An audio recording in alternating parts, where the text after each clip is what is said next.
A young worker stepped onto a roof and fell through a fragile panel onto concrete below. The fall was about 8 feet. The injuries included 2 broken vertebrae and a fractured sternum. The disturbing part is that the work began without a suitable risk assessment or safety system. Welcome to the Ward FM briefing, where we look at real-world building incidents and the lessons they hold for facility managers. Our lead story comes from Northumberland in the United Kingdom. A 24-year-old bricklayer was working on the roof of a farm building when he fell through a fragile polycarbonate sheet. He required surgery after suffering serious back and chest injuries. The contractor has now been fined £20,000 and ordered to pay more than £5,000 in legal costs. The health and safety executive found that the company had not prepared a suitable risk assessment or safe system for the work. For me, this is not simply a contractor safety story. It is a client control and facility management story. When a contractor arrives at your property, experience should never replace clear method. The contractor may have completed similar work many times. That does not prove that the roof has been checked, the fragile areas have been identified, or the correct equipment has been provided. Polycarbonate roof lights can be especially dangerous. They may become dirty, weathered, and difficult to see. From a distance, they can look like part of the normal roof surface. Once a worker is on the roof, recognizing the danger may be too late. Before I allowed this type of work to start, I would want a roof plan showing the fragile areas. I would want to see the access route. I would check what prevents the worker from stepping onto a roof light or falling from the edge. If crawl boards or working platforms are required, they must be in place before access begins. The rescue plan also matters. It is not enough to tell a worker to wear a harness. Who will rescue the worker if they fall and remain suspended? How quickly can the rescue happen? Will the rescue equipment be available at the property? These questions must be answered before the worker climbs onto the roof. The next incident comes from Miami in the United States. Part of a crane fell into a swimming pool area at a construction site while the crane was reportedly being assembled. Emergency services attended and fortunately no injuries were reported. The cause has not yet been confirmed, so it would be wrong to blame the crane supplier, assembly team, or project manager, but the incident does highlight a specific construction risk. A crane may be designed to lift heavy loads once it is fully assembled. During erection or dismantling, however, it passes through temporary stages. Its supports, counterweights, and structural connections may yet not be complete. That is why the approved assembly sequence matters. For an owner or facility manager, I would first check the exclusion zone. Could a component fall into an occupied area? Are balconies, parking bays, walkways, or neighboring properties inside the possible fall radius? A narrow barrier around the crane base may not be enough. Where construction takes place next to an operating property, the building manager should know when the high-risk assembly and lifting work will happen. People may need to be kept out of certain areas until the operation is complete and formally cleared.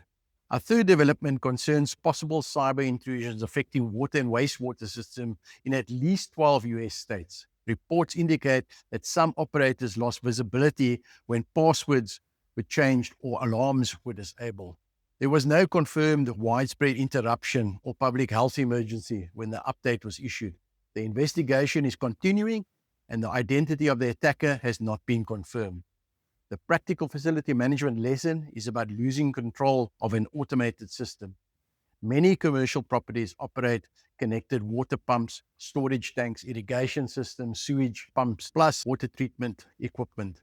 These systems may send alarms to a building management platform or allow a contractor to connect remotely. Remote access can be useful, but every connection creates another route into the system. Facility managers should know which equipment can be reached from outside the property network. Default passwords must be removed. Access should be protected with more than a simple password. Operational systems should also be separated from normal email and office networks. Most importantly, the team must know how to operate it manually. If the screen goes blank, can someone start or stop the pump locally? If the alarm history cannot be trusted, how will water levels and equipment condition be checked? If the sewer system fails, who decides whether the building must close? Technology should improve control. It must not remove the team's ability to operate safely without it. Our South African development comes from the garden route. A new municipal fire permit process took effect on the 1st of August. The process applies to controlled burning. It requires a physical site inspection covering fire breaks, available firefighting resources, site preparation, and legal compliance. For commercial estates, resorts, farms, and infrastructure sites, this is an important management responsibility. A permit is not permission to burn regardless of the conditions. Weather may change after the permit is issued. Wind may increase. Vegetation may be drier than expected, and smoke may move toward a road, building, or neighboring property. The person controlling the site must still decide whether it is safe to proceed. Before a controlled burn, I would check the fire breaks, water supplies, equipment, and trained personnel. I would identify nearby buildings, power lines, fences, solar equipment, and stored materials. Neighbors and security teams should know what is planned.